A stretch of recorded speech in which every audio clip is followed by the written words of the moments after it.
ನಿನ್ನೆ ಏನಾಗಿತ್ತು ನಿಮ್ಗೆ?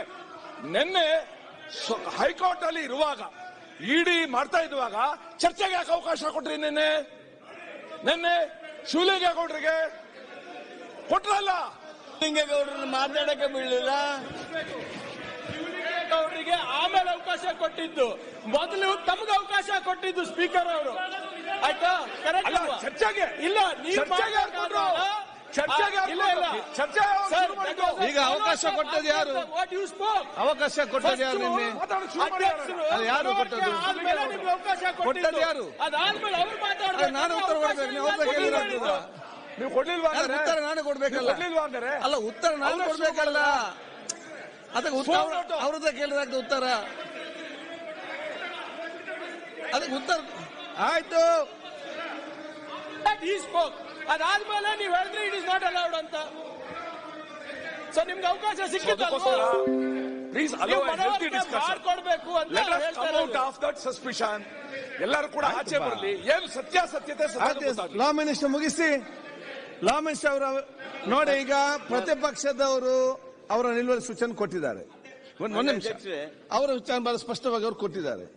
ಇವತ್ತು ನಮ್ಮ ಸರ್ಕಾರ ಅದರ ಬಗ್ಗೆ ಇವತ್ತು ಅದರ ಅಭಿಪ್ರಾಯ ತಿಳಿಸ್ತಾ ಇದೆ. ತಾವು ದಯವಿಟ್ಟು ಸ್ವಲ್ಪ ಸಮಾಧಾನ ಇರಿ.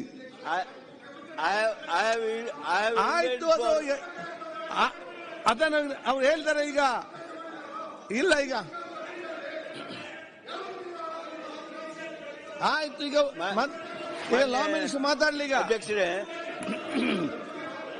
ಅಧ್ಯಕ್ಷರೇ, ಲಾ ಮಿನಿಸ್ಟರ್ ಅಲ್ಲಲ್ಲ, ಆಯ್ತು, ಮತ್ತೆ ಮಾತಾಡಿ. ಲಾ ಮಿನಿಸ್ಟರ್ ಮಾತಾಡಿ.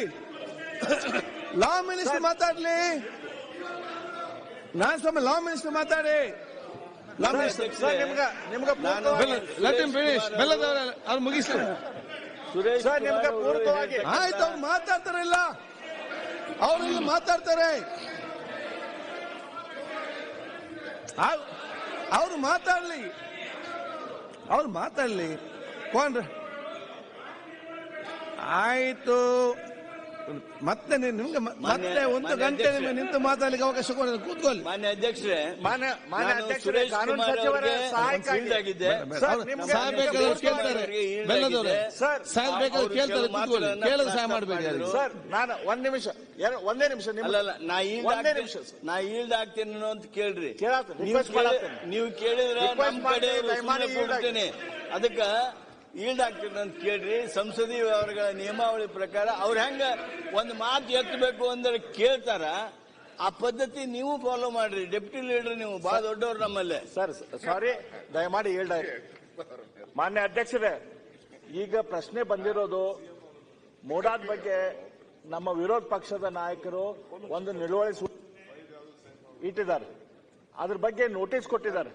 ಈ ನೋಟಿಸ್ ಬಗ್ಗೆ ಡಿಸ್ಕಷನ್ ಆಗ್ಬೇಕೋ ಬೇಡೋ ಅಂತ ಹೇಳಿ ವಿರೋಧ ಇದ್ದಾಗ ನಮ್ಮ ಸಭೆಯಲ್ಲಿ ತಾವು ಯಾವ ರೀತಿ ಇದನ್ನ ನಡೆಸಬಹುದು ಅಂತ ಹೇಳಿ ರೂಲ್ 64 ಇದರ 2ರಲ್ಲಿ ಬಹಳ ಸ್ಪಷ್ಟವಾಗಿ ಕೊಟ್ಟಿದ್ದಾರೆ.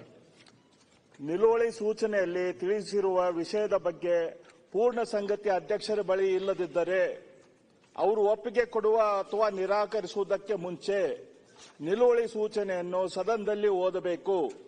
ಮಂತ್ರಿಯಿಂದ ಅಥವಾ ಸಂಬಂಧಪಟ್ಟ ಸದಸ್ಯರಿಂದ ಸಂಕ್ಷಿಪ್ತ ವಿವರಣೆ ಪಡೆಯಬೇಕು. ಆ ನಂತರ ನಿಲುವಳಿ ಸೂಚನೆಯನ್ನು ಅಂಗೀಕರಿಸುವ ವಿಷಯದಲ್ಲಿ ತನ್ನ ನಿರ್ಣಯ ತಿಳಿಸುತ್ತಕ್ಕದ್ದು. 1. 2ನೇದು, ನಿಲುವಳಿ ಸೂಚನೆಯನ್ನು ತರಲು ನೀಡಲಾದ ಅನುಮತಿಗೆ ಆಕ್ಷೇಪಣೆಗಳು ಬಂದಲ್ಲಿ ಅಧ್ಯಕ್ಷರು ಆ ನಿಲುವಳಿ ಸೂಚನೆ ಸಭೆಯಲ್ಲಿ ಬರಬೇಕೆಂದು ಬಯಸುವ ಸದಸ್ಯರುಗಳು ತಮ್ಮ ಸ್ಥಾನದಲ್ಲಿ ಎದ್ದು ನಿಲ್ಲುವಂತೆ ವಿನಂತಿಸಿಕೊಳ್ಳಬೇಕು.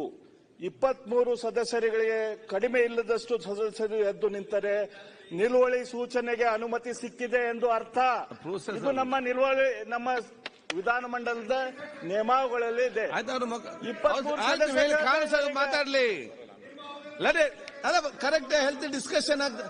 ನಂದು ಸ್ವಾಮಿ ಅವರೇ, ಈ ಕಾನೂನು ಮತ್ತು ನಿಯಮಗಳ ಬಗ್ಗೆ ಸ್ಪಷ್ಟವಾದ ಚರ್ಚೆ ನಡೀತಾ ಇದೆ. ಸ್ವಲ್ಪ ಕಲೀರಿ ಸ್ವಲ್ಪ. ಆಯ್ತು, ಅವ್ರು ಮಾತಾಡ್ತಾರೆ. ಲಾ ಮಿನಿಸ್ಟರ್ ಮಾತು ಸ್ವಲ್ಪ ಕೇಳಿ. ಇದು ನಿಮ್ಗೆಲ್ಲ ಅನುಭವ ಆಗ್ತದೆ ಫ್ಯೂಚರ್ ಅಲ್ಲಿ. ಇದು ಸಮ್ ಆಫ್ ನಾಲೆಜ್. ಆಯ್ತು, ಈಗ ಮಾತಾಡ್ಲಿ. ಈಗ ಅವ್ರು ಮಾತಾಡ್ಲಿಕ್ಕೆ ಬಿಡಿ, ಮಾತಾಡ್ಲಿಕ್ಕೆ ಬಿಡ್ಲಿ. ಅವರನ್ನು ಮಾತಾಡ್ಲಿಕ್ಕೆ ಬಿಡಿ. ಈಗ ಚರ್ಚೆ ಇಲ್ಲ, ನೀವು ಯಾಕೆ ಸಭೆ ತೆಗಿತೀರಿ? ಮಂತ್ರಿಗಳೇ ಮಾತಾಡಿ. ಲಾ ಮಿನಿಸ್ಟರ್ ತಾವು ಲಾ ಮಿನಿಸ್ಟರ್ ಮಾತಾಡ್ತಾರೆ.